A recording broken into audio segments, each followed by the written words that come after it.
The stars are aligning for an FC26 crash. Amazing graphic, I know, thank you very much. But what can we do to save ourselves coins, and what can we do to, more importantly, make coins? I'm going to be breaking down why I think it's going to happen and how we can prepare for it and what we can do. So let's get into it. So why do I think the crash is going to happen? It's exactly the same as last week. Okay, we're in a situation where lots of good cards are coming onto the market, 3 to 4 playstyle plus. We're getting lots of people are therefore going to want to buy store packs, and that means lots of good cards are going to be coming onto the market, exactly the same as last week. Okay, but why do I think a crash is going to come? You know, people should be factoring this in. It's bound to happen. Okay, so if you look at the graphs, okay, as you can see, very nice animations going on here. Incredible work, incredible work. But as we go here, as you can see, the two yellow dashed lines, they're basically where the sales probably averaged. So it looks on the 19th that sales probably, you know, it looks higher on the graph than it probably was during content time. They were probably lower than they were the day before on the 18th, but sales, you know, as the cars rebounded, they hit higher prices and probably averaged out where the dot is, okay? But as you can see, the week prior, 5 days prior, the market started falling, okay? Because people wanted to have their coins available. They were anticipating that their cards may become useless, okay? As we know, that's not what happened. As you can see the rest of the graph, the cards started rebounding.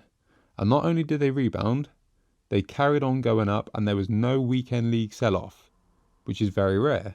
Okay, so why do I think this is going to result in a crash? The cards have hit in a point where they've risen so much that they've exceeded the point where the cards previously were before the crash even began. Okay, so what this means is that they've come down, they've kind of corrected their price. They were too low for what they were, but now I think they've overcorrected themselves, and now they're probably too high for what they are going to be on Friday. Okay, in relation to how many cards are coming onto the game, which should be more valuable than the cards that are currently being used. I don't think it completely eradicates them. I don't think they necessarily go below what they crashed down to the first time. However, I think they've gone too far up. There's been no weekend league sell-off, which I think is the main reason as to why I think there may be a crash, and therefore the prices are likely to drop. So where does this leave us? The market may carry on going up, in which case, absolutely fine, we can carry on as normal. But if the market starts crashing, this is what we want to do to save ourselves coins and make ourselves coins, okay? So first things first, we want to be selling off our players, okay? If we sell off our players, we're likely to be, if you can see on the graph again, you're likely to have made profit on these cards because we are above where the cards were a week before the first promo came out, okay? Obviously, this is one card. Not all graphs are looking like this, but the majority have taken a very similar approach where they dip before team of the season and started rising after team of the season, okay? So you should be in a good position to sell your card for a little bit of profit or break even or whatever it might be, okay? And if we see that the graph carries on in this green direction and it carries on going up, then that's absolutely fine, okay? You may have not got the most profit for your card, but you're saving yourself in a situation where it's a coin flip, where the card prices stay the same or they dip. And I think it leans towards dip just because of that extra overcorrection we've had on the rebound, okay? That's my 2 cents on it. So what can we do to make coins on this? So that's how we save ourselves coins. What can we do to make ourselves coins? So first things first, if you're on a low budget, mass bid. Mass bid at content time, about half an hour to an hour after content time. You can start at content time because there are so many people who are preoccupied with other things in the game. But ultimately, the best time to do it is 1 hour after people start opening packs, which would be 7 p.m. UK time. So 1 hour after content, whatever time that is for you. If you're on a lower budget, even up to 1 million, 2 million, 3 million coins, like I said in previous videos, it's absolutely fine to do this. You know, if you're not certain what to do on the market, you might be a bit scared to try and buy a rebound, then go in and mass bid on fodder. It will print you coins every single time when there's a big promo like this. Just 1 hour after content, that's the only formula, mass bid. I recommend 88s to 91s are probably the best. You're going to get more profit on the higher end cards, but they're also going to be more competitive. So feel it out. There's no rush to, you can do this for hours, okay? There's going to be packs coming out all the time. You can do this for a long time. Absolutely no problem. All right? So if you want to take a bit of a risk, I believe that's what I call this the bouncy ball of hype, okay? So what happens is when the new cards come out, people they're not looking at the old cards they used, okay? They're looking at all these shiny new cards, 3 to 4 Playstyle Plus cards with all these great stats and everything like that. They're looking at these cards. But ultimately, lots of people cannot afford these cards. So they're selling off their cards and nobody's buying them. People are listing them on the market and nobody's buying them because nobody's looking at them. For about an hour to an hour and a half, for the first hour to an hour and a half of content, nobody is looking at these old, out of pack, the trusty, reliable cards, the cards you've been using the whole game cycle, who've got you wins on champs or whatever it might be. So enough waffling. What happens with these cards is that they fall and rebound. So the ball is the hype for these out of pack cards.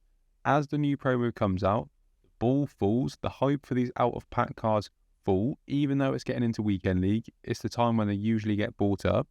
But once people realize how low they are, they start buying them up and the hype for these cards increases. Obviously, they're not hyped cards per se, but they are cards that people still use in the game, and therefore there's demand for them, and therefore their price goes back up.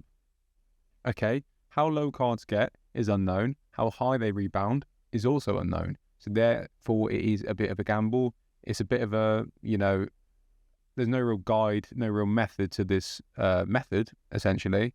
But what you're looking for is cards that are still popular, and you can look at this you will come up against these cards in Weekend League all the time. Okay, those cards, if you're unsure what cards those are, go to FootGG, go to players, and they are sorted by meta rating. This is a general scope of where you can get an idea for how good a player is, filter in your budget, but get an understanding for which cards are which and which cards are the best in which position for which budget, essentially. But yeah, it is a gamble. You don't know how high the cards are going to rebound to, but it's out of pack cards. It's not the impact cards. They can just keep on falling. They can rebound. They can fall. It's a bit more unknown.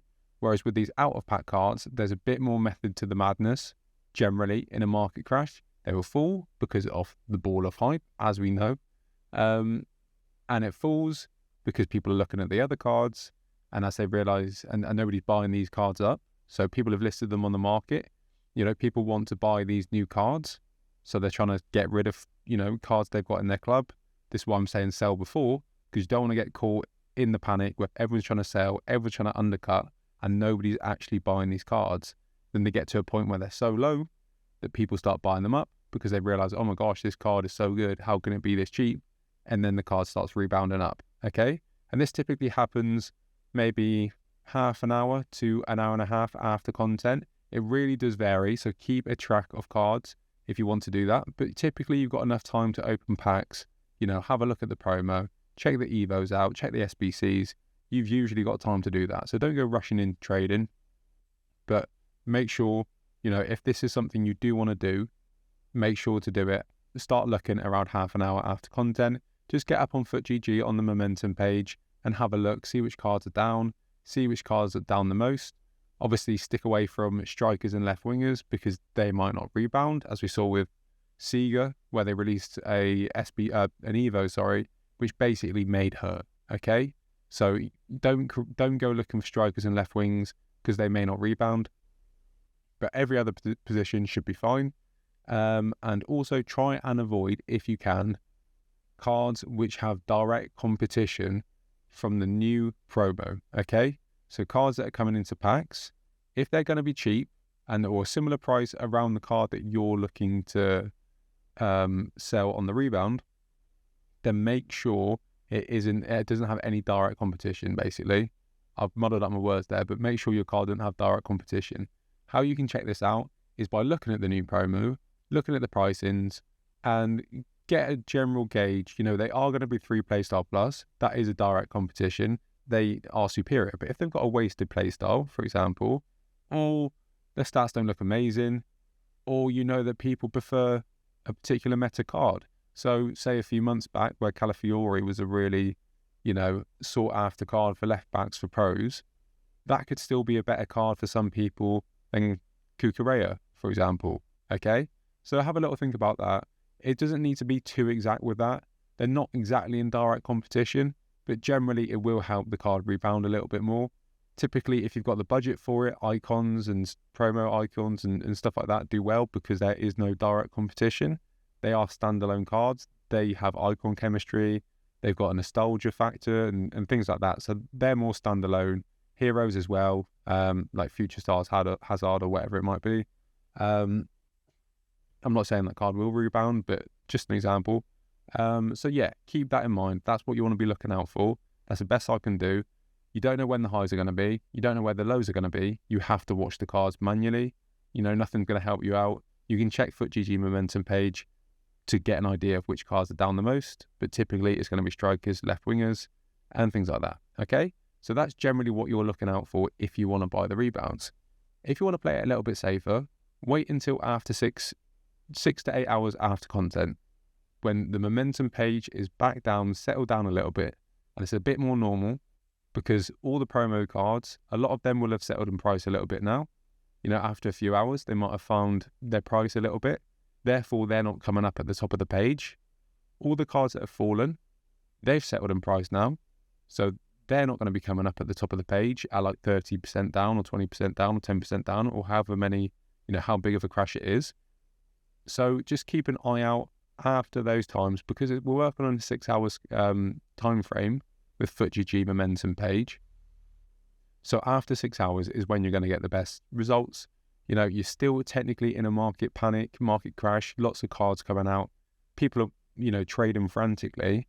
People who aren't traders are trading frantically. So they're selling cards, which for prices, God knows why they're selling them for those prices.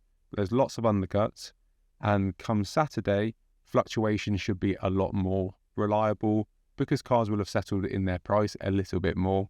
And also, you should be backed up by the opportunity of cards going up for weekend league teams and things of that nature. So yeah, generally, that's how you want to attack the market crash. If there is a market crash, we don't know yet. I'm trying to predict the future. If I'm wrong, pretend you never saw this video. But it still applies later on team of the season and things like that. Just a few signals to look out for and what you can do going forward. This is trying to be more of a general scope of how to trade a market crash, how to identify maybe a market crash coming, as opposed to this market crash, this is exactly what's happening, this is why it's happening. Even though I've done that, I've tried to show you the tools you can use yourself to identify it yourself, and maybe give yourself, a foot forward in the next crash or whatever it might be, okay? Just give you a better idea how to read the market.